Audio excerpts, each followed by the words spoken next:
follow comics. Which is funny because we're watching Iron Man 3.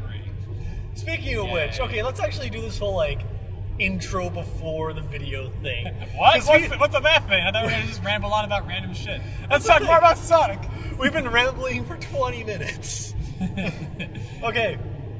Anyway, so we're on our way to go see Iron Man 3 In Oakville. Oh boy. We're going to the VIP theater, which is like these. You have to be 19 or older to get in because they serve alcohol. So there's no. Really? Yep. I did not know this. So there's no little shits going, oh my god, it's Tony Stark! Instead, it's just me going, oh my god, it's Tony Stark! So, little shits. No, I'm a big shit. That's the little shits. Well, you'd be surprised.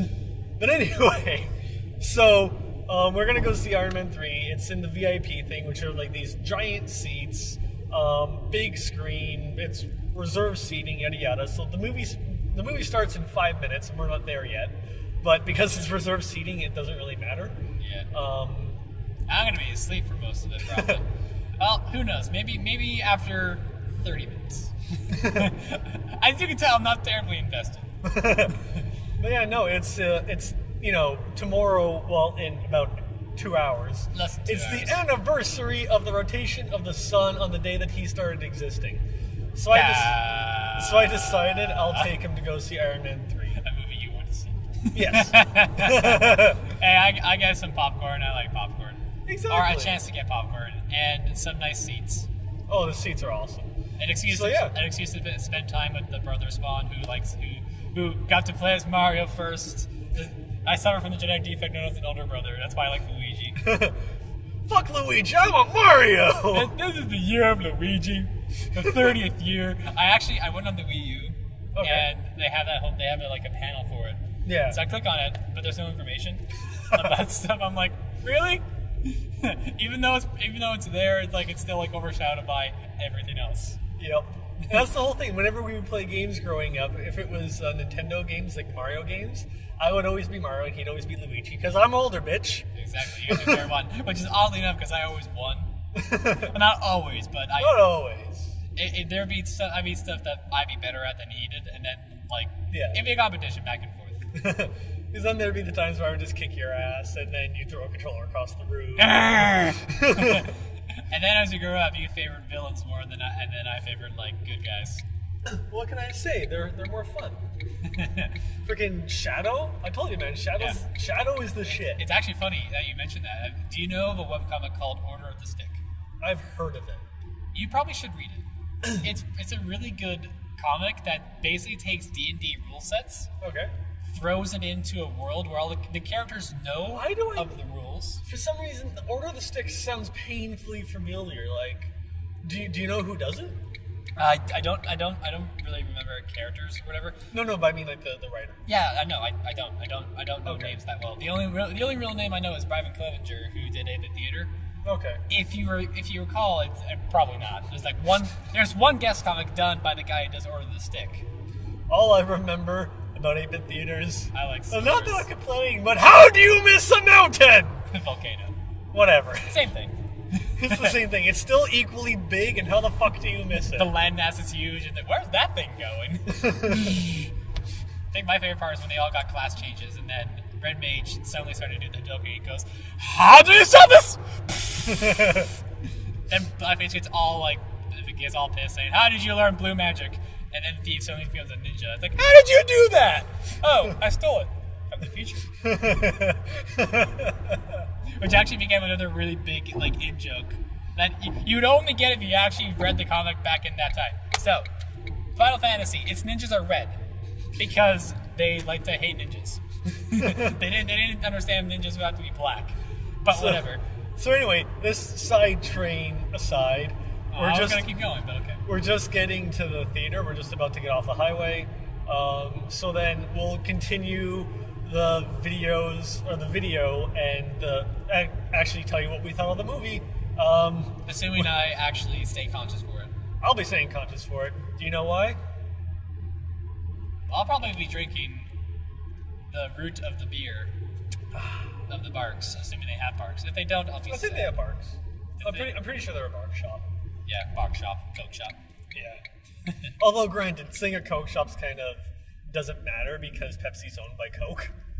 Yeah. But it is still a big difference. It is. They both sell different stuff. He wants to turn. Yeah. Huh? I don't know if he's going to turn to this lane or if he's just No, he's in the middle lane. All right. Anyway, so yeah, all that aside, we'll be back. Blah! Yeah. It was about 12:38, so yeah, it was about 10 minutes worth of credits. All right. That was just 12:30. So yeah, movie's over. We just Yay. finished it, and we're just driving out of the parking lot. It was, I personally really enjoyed it. It was a really fun movie. I couldn't think. You couldn't think. No. Too tired to make up funny quips. I still did every so often, but not as much as I usually do. Yes. Which is probably a good thing for you. Probably. It was a very enjoyable movie. I had a really good time with it. I don't know, like it's obviously the third in the trilogy of the Iron Man movies. Yes, notice how we say trilogy. Yes. For now anyway. Because Yeah. you know they'll make more. They have to. Yeah. But no, like I really liked it. It's arguably one of the better ones. It's better than 2. There's a lot of really good character development and just, expanding on Tony and the whole thing, just like his demons and everything he's fighting, and how stuff in the Avengers actually directly affects stuff in Iron Man 3, and Yeah. Minor spoilers of the Avengers, not really, but like it would have had to, otherwise it wouldn't have made sense. It's like, but what about this giant epic battle that happens? That's not going to matter at all. So if you didn't see the Avengers, don't watch Iron Man 3 if you don't want things spoiled. Exactly. Watch that first. We won't spoil anything here, but basically a lot of things that happen to Tony directly affect him in this movie. Exactly. It's a big driving force for it.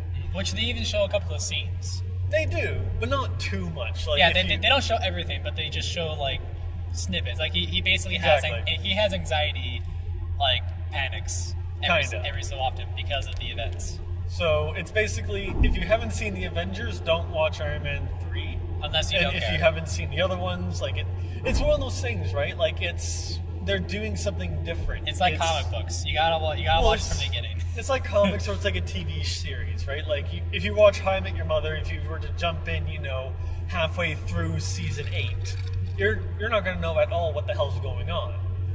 Yeah. So you need to absolutely watch, the other movies in order for it to make sense. Now you don't necessarily have to watch the other you need to watch the Avengers. No, you still need to watch the other Iron Mans, I'd say, for his development to make sense. Yeah. But I'm thinking like the other Marvel not as movies. good Marvel movies, or some people say not as good. I personally like all of them, so I'd say watch all the Marvel movies. Yeah. Just so that the Avengers fully make sense. I don't really have a stake in all of them. Except for the Hulk. I didn't watch the Hulk. I did, just because it was a Marvel movie and I wanted to see it. Yeah, I think I told you before when the Avengers came out, I went to a marathon screening where I basically saw all the movies all back to back. Yep. The 2 movies I did not see because we went out to get food and we just like wandered around. We didn't want to sit in the theater the entire time. We wanted to distract our bodies. We skipped out on the Hulk and Captain America. See, Captain America's a good one just because it really gives definition to Cap, but I still liked it. But the Hulk was, especially given the fact that they changed the actor. Yeah. Yeah. Which, of course, like it didn't affect me because I didn't watch it. So I'm like, okay. In fact, actually, no, never mind. I have to say, one thing that I really liked with the movie, and it's after the whole movie and everything, there's this little bit before the credits, like during, when the text is scrolling over. When the text is scrolling, they're showing the people's portraits and their names, like, the big actors, like, this is Robert Downey Jr., and just all those guys. They did it really fun. Like, if you watch it, or if you've watched the movie, you know what I'm talking about. If you haven't, you'll understand as soon as you see the movie, because it's, honestly, I thought it was a lot of fun. I think they took a lot of liberties with the music, because the very beginning is like, he starts telling his story. He goes, you know what? Let me start over. Then it starts playing "I'm Blue," or is that before? They start at the beginning. Yeah. When he goes back to the beginning. Yeah. Which honestly, that made me chuckle. Yeah. So and then the text says 1999. I'm like, yep, that's the 90s. Yep. And it literally, the first note, I'm like, oh, be the whole song. And then they start playing it. I'm like, yes. Yes. The entire song. Well, it's playing it and then it becomes part of the background. But yeah. So that it fades out eventually, but it is the whole song. Exactly. The full version, if you will. Yes. But no, so I had to say, I personally really enjoyed the movie. It was a lot of fun. It's what I wanted out of the Iron Man 3 movie. Yeah. It's like, I don't want to spoil anything because I don't like spoiling things. Like, I purposely have been avoiding everything having to do with Iron Man 3 until I went to go see it tonight. Yeah, I didn't care. I spoiled myself on a lot of subject matter, which is why I don't feel that excited, because Like, I kind of knew stuff already. And I had heard from a total of 2 people, because I've been purposely ignoring it all. Yeah. My one buddy today, when I was waiting for the Bell Tech to come out and fix the internet, I said, I'm hoping to see the movie sometime this week. And he goes, yeah, I was meant to it. I'm like, if you say anything more, I'm going to deck you. Deck you in the throat. But then, so he stopped there because he's like, I'm not going to ruin it. And then one other person who I talked to, or who I saw, or I forget what happened, but I was talking to someone, and they said, yeah, no, it was, I really enjoyed it. It was one of the better ones, I think. Yeah. So, like, I had literally heard one person saying it was great, and one person saying it was meh. So, for me, it was... It's kind of like a weird divide, almost, where it's like... Yeah. And some in between, where they're like, you know what, I liked it, and it had action, it had whatever. There were just parts that where it's like, it irked me here and there. It's like, all right. Well, that's the thing, right? Like, it's the third in a trilogy. Technically the fourth, because you do take development from Avengers. Yeah. So it's the fourth movie with Iron Man, third in the Iron Man saga. Yeah, where it focuses primarily on Iron Man. Exactly. And which is why it's called Iron Man. Exactly.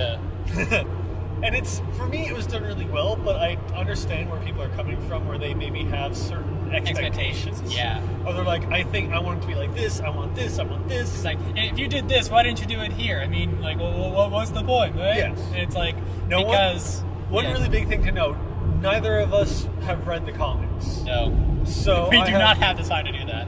So I have no idea if, everyone knows that the Mandarin is the bad guy in this movie, so that's not spoiling anything. But how he gets portrayed is like...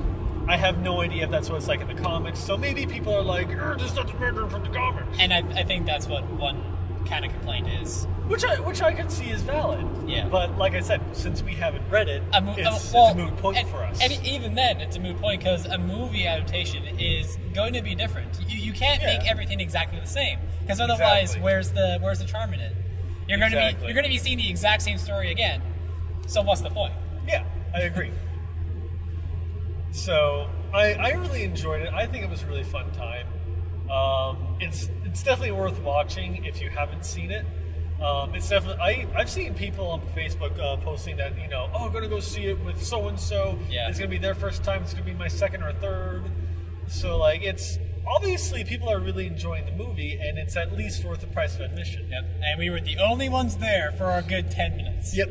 Actually, that's one thing that's hilarious. This is the second time. So we went to go see The Hobbit, and we were the only ones in the theater for the first 20 minutes? Before the trailer started showing.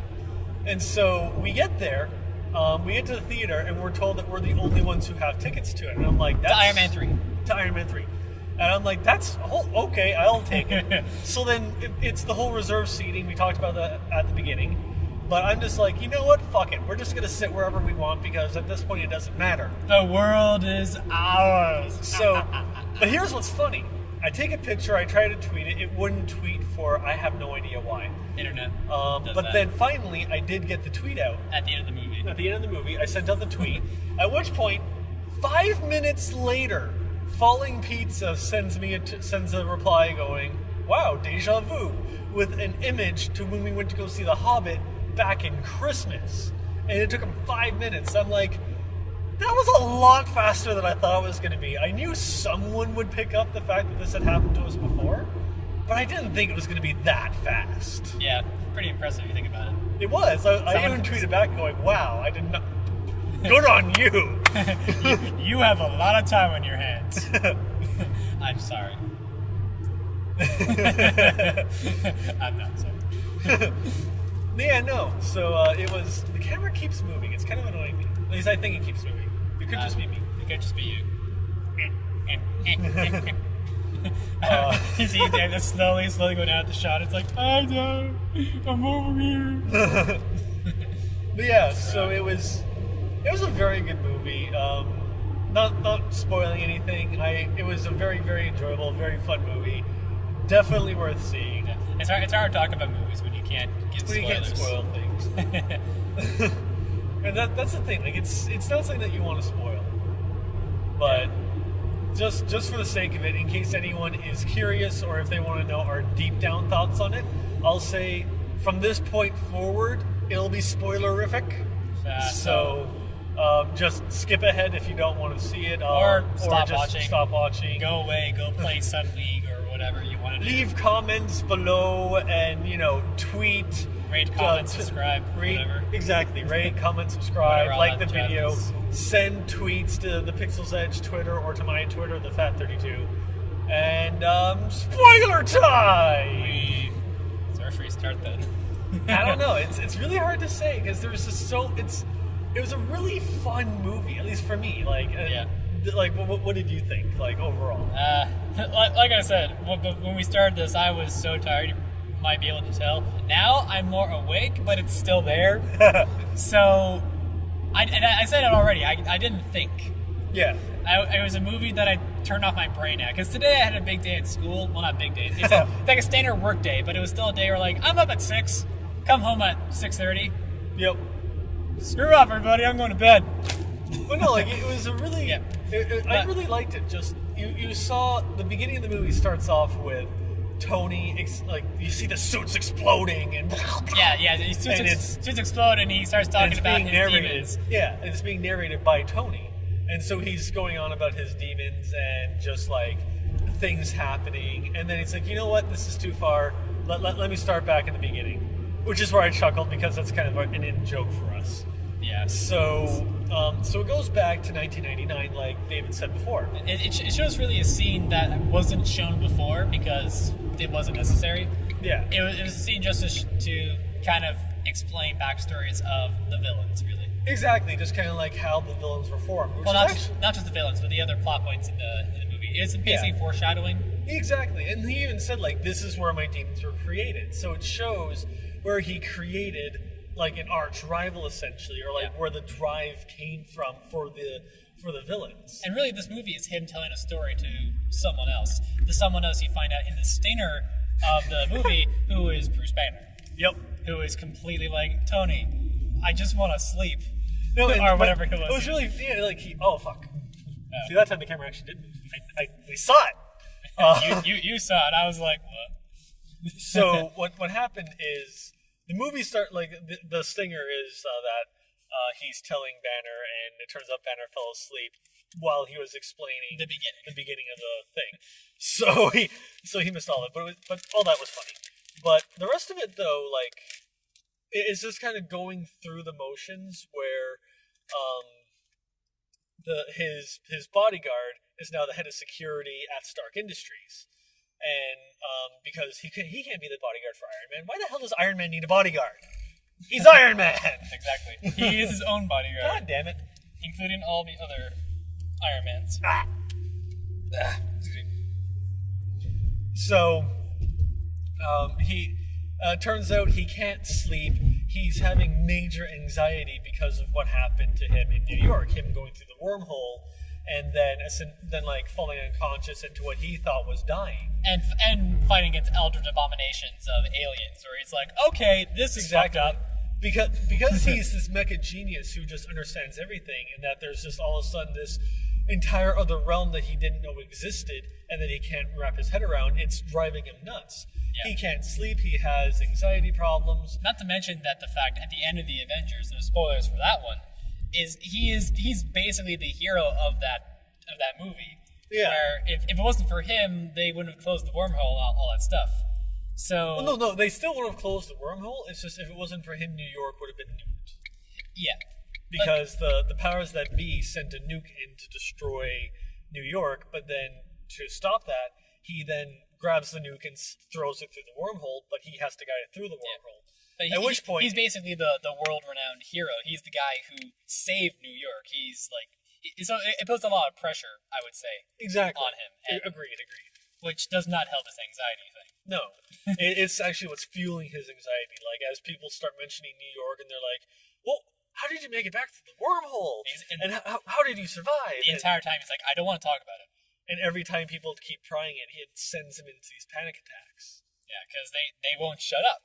It's one of the things that he's like, can you please just leave me alone? Like, can we not talk about that? You all know what happened. You saw it on the news and whatever. Exactly. But people want to know more. They want to hear from the word of mouth. And he's like, you know what? Flip the table. I'm gone. Yep. And then this explosion happens where the Mandarin claims responsibility, but his bodyguard, who the end bad guys, like, you can tell pretty much right away that they're the villains. The big bad, yeah. But then it starts off with him, like, with the bodyguard, seeing that, like, you know, following these guys and trying to figure out, like, what they're up to. At which point an explosion happens, and he is caught in it, and now he's in a coma, which sends Tony on this rampage. And, you know, he leaves, and then he goes, you know, this is my address. This is about revenge. He calls out the Mandarin. Exactly. And so then later on that night, he kind of gets bombed to fuck. Yeah, he probably was, and it's apparently it's a big complaint people have the movie where he calls out the Mandarin and he's completely caught unprepared. Which to me, I would say it's like, that kind of makes sense. I would say he would not expect him to react that fast. No, he wouldn't. They're like, this is Tony. Tony is also very arrogant and just very like, I'm Iron Man, fuck you. Yeah, while he is very smart, he does have that problem with all that stuff. And he was probably planning, it's like they're going to get this message and then maybe react a day later. Yeah, like, and that'll give him enough time a day. He wasn't expecting whatever the time frame was. He wasn't expecting an immediate reaction, and he wasn't expecting a reaction like that. He thought, you know, it would be a more low-key thing, or that they might not react at all. Yeah. But instead, they sent 3 choppers and carpet bomb the place. Exactly. He's like, oh, well, I didn't see that coming. And then he almost drowns. He gets out. He crash lands. He doesn't have his suits. The suit that he did have has almost no power because it's a prototype. And so he's stranded all of a sudden. What was it, Tennessee? Yes, Tennessee. So he's suddenly stranded in Tennessee. To find out more about, like, the explosions. Well, to find out about the explosions, to track down who's doing it and all this stuff. And so it's basically him working without his gadgets, without his toys for the most part. Now here's a discussion thing we can talk about. Yo. What did you think about the Mandarin? The reveal of the Mandarin persona? I enjoyed it. I didn't like it. It was an interesting twist, and like I said, I don't know the comics, so like I don't know how the Mandarin's supposed to be. That's one of the big complaints. And here's the mega spoiler from the movie. And like I said, mega spoiler here. The Mandarin that you see in the commercials, that figure is not the Mandarin. He's an actor. He's caught on. He's messed up on drugs. The people picked him up and gave him more drugs and a speedboat and all this other stuff. They gave him a life, basically like free house, like he's a big Hollywood celebrity where he gets a bunch of girls and he's told that the whole thing is just a big production, where in reality he is sowing terror, but he doesn't realize it because he's cooped up in this place. And he probably doesn't really care, to be honest. Yeah, I would say, but whatever. The mastermind is the guy who is the Mandarin. I don't know his name. Kill out whatever message. He's the guy from the very beginning of the movie who he's kind of messed up. And he wanted to talk to Tony and give him some information. Well, not information, but he wanted to share his research. And Tony was like, nope. No, he didn't want to talk to Tony. Shut up. He wanted to talk to the girl because he's following her research, and Tony's trying to pick her up. That's true, but he gave cards to both of them because Tony is like renowned and he has the money. Yeah, he has the funding, which is exactly. He was asking for both people, and Tony was like, "Oh, wait on the roof and I'll meet you, sucker." Exactly. He sends him away, which is what creates the Mandarin. Like, that guy is the Mandarin.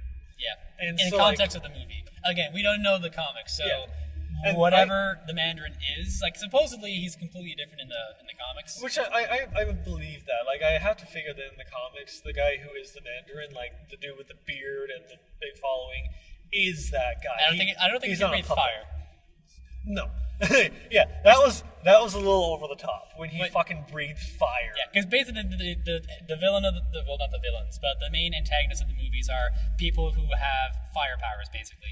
Because what happens is you see it in the beginning of the movie where the girl is working on a way to regenerate plants and ultimately humans. So, like, regenerate limbs and stuff. It kind of reminded me of Spider-Man and, like, the lizard thing. Yeah. Or whatever his name was, Dr. Lizard. I'll call him Dr. Lizard from now on. That's totally not what he is, but he's going to be Dr. Lizard. I forget his name, too. Yeah. But no, so she's working on this stuff, and so what happens is... The formula it's like, unstable, and it causes things to explode. When Why? handled like this. Because it does. Because science. It can do that when you forget to carry the one, things explode. No, see, the problem was she divided by 0. That too. God damn, divided by 0. So what happens is, 20 years later, or no, 13 years later. Yeah. They've been perfecting it. They've been doing human trials. People, for the most part, are stable and are able to control it so that, like, they can regenerate, but then they can also, like, channel the firepower to, like, into their hands to, like, melt shit. Yeah. But if they overdose, then they have a chronic case of explosions. Exactly. And so, like, that part was kind of over the top. Yeah, because he suddenly, like, he gets so hot that he eventually breathes fire. To which, actually, it became a funny quirk. Well, not a funny quirk, but, like, it led to a funny line where the guy's like, okay, you can breathe fire. Okay. Yeah, pretty much. He pretty much just summed up the audience's reaction of just, That happened. That happened. Time to run. That's a red light. Well, it's not. It's yellow. It's just turning red. But no. So that part was kind of ridiculous. Like, I could buy the whole, like, they explode with this overdosing, and if at the right levels, they can then, like, channel it to, superheat their hands and stuff. Okay. The fact that he just straight up breathed, like, essentially lava, I was like, yeah, that's a bit much. Yeah, because supposedly it's supposed to be some kind of program, because they basically say that the human DNA has an empty slot that can be augmented, can be enhanced. No, it's a spot, like, in the back of the brain. Yeah, but he's like DNA. Like, he basically says that humanity can be upgraded because he can do that. Exactly. That's what the movie goes and portrays. So the whole idea is that they're hacking people, essentially. Yeah. And then modifying them. And it leads to basically fire powers. Well, fire powers and regeneration. So a lot like Wolverine. Yeah. If he could suddenly breathe fire. What's that guy's name? The Human Torch? Yeah. That's his name from... Johnny Storm. Yeah, so, like, imagine that guy, but as Wolverine. Essentially, yeah. That's the thing, like, he could also, like, super, like... It was very inconsistent, because for some reason it also gives him, like, super strength, and then he can heat up his hands and slice through the Iron Man suit at times. Yeah. But then, at other times, he gets, like, punched by Iron Man and, like, falls down. Yeah. So it was a little inconsistent. It reminded me a lot of, like, nanomachines. Like, why is it doing that? Nanomachines. Exactly. But no, like, overall, like, it was still a lot of fun, and, like, the epic showdown at the ending, I think, was a lot of fun. Yeah. Because at the end, like, you see very, very early on in the movie, he's in Mark 42. Because of his whole insomnia and anxiety, not letting him sleep, he makes 42 different Iron Men. Because what else can you do? Yeah. So he has 3 of them on display, and the rest of them in a bunker underneath of his house, like, built into the mountainside.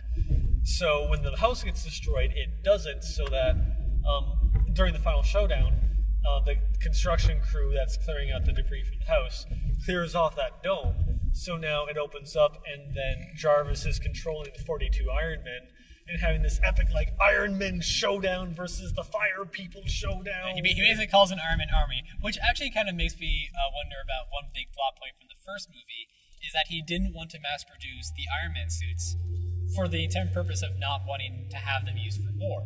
Yes. And then in this movie he does it, but not because of war, but because he can't sleep, he needs a tinker. But the one thing that he did say is that they were all coded to specifically him. Like, he didn't want to mass produce them for, like, the U.S. military to use. Which actually brings up another point, is that the Iron Patriot suit, War Machine, turns into the Iron Patriot, which a name apparently really sucks. Yeah, I prefer War Machine. Yes. That was like a joke in the movie. But, so, the Iron Patriot suit gets worn by, like, Brody. That's his name, right? Brody? I think so, yeah. Yeah, and it gets worn by him, gets worn by the villain, gets worn by the President of the United States. Yeah, see, that was the thing that didn't make sense. Like, okay, I can understand the other dude getting in and then controlling it. How the hell was he able to program it to, like, carry the president out and all that? Like, that's the part that didn't make sense. Yeah. Apparently it's because they, like, whatever, like, I don't actually know they explained it, but apparently like, they hacked some of, like, Stark's security devices or whatever. That's how he can, like, control it or whatever. And, like, I can kind of maybe explain the reason why War Machine's like that is because Stoney, like, he codes it for himself, and when he wants to use it for other people, he's just like, you know what, just open it for everybody. It's a lot easier that way. They actually did say it in Iron Man 2 when Brody originally leaves with War Machine. They actually said, what was it? That, you know, like, I thought that you had, like, safeties and redundancies for that. And then Black Widow, Scarlett Johansson, says, there are redundancies for the redundancies. So, like, it's War Machine specifically, he allowed him to take. Whereas all the other ones are coded directly to him. But then another question pops up. How can Pepper suddenly use the suit? Well, because they live together. Yeah. They're into some really weird stuff. Well, and he sent the suit on to her. Because that's the thing. Like, to save her, to get her out of there, the suit that you see in the beginning, like in the trailers and stuff, with him going like... yes. That was that one time. At the very end, though, she just takes one suit, not Mark 42, but another random suit, and uses its powers. She punches through it and then grabs it. Like, assumingly, he's probably encoded to her too because they live together. Exactly. That's what I was gonna say. Like, maybe he did that for all the suits. Yeah. Because it's like you write one program, then just copy to everything. Exactly. It's just like Jarvis is Jarvis. Right? Yeah. So like that's one explanation. They didn't exactly say it, so like that's another thing that people complain about. Well, not complain about, but that they bring up. It's like, how can Pepper suddenly use the suit? Yeah. Maybe that. They don't explain the movie, but like we're trying to play devil's advocate and play both sides. Exactly. But anyway, all that aside, spoilers over! The movie was really great. I really enjoyed it. I definitely recommend seeing it. I'm probably going to end up seeing it again with some more people. I needed to see it sometime soon so I could do this! So, anyway, that's it. So once again, don't forget to like, subscribe, comment, do all that stuff. All that fun things. Follow us on Twitter, so follow me on Twitter. TheFat32 on Twitter. I don't got nothing. Or Pixel's Edge, the Pixel's Edge Twitter. Follow both of them because they're both awesome. And in the meantime, says you. I do say. Anyway, so that's it. We shall catch you guys next time. On the flip side. Bye. East side, west side. East side, west side, north side, No. south side. No. South side. South side? South City. Anyway, okay. Like, where's that from again? Dragon Ball, right? 9 miles. 9 miles? 9 miles. That's 9 miles. Yeah, I heard everything. Please don't tell. Oh, I won't. Anyway, later. Want to draft cars?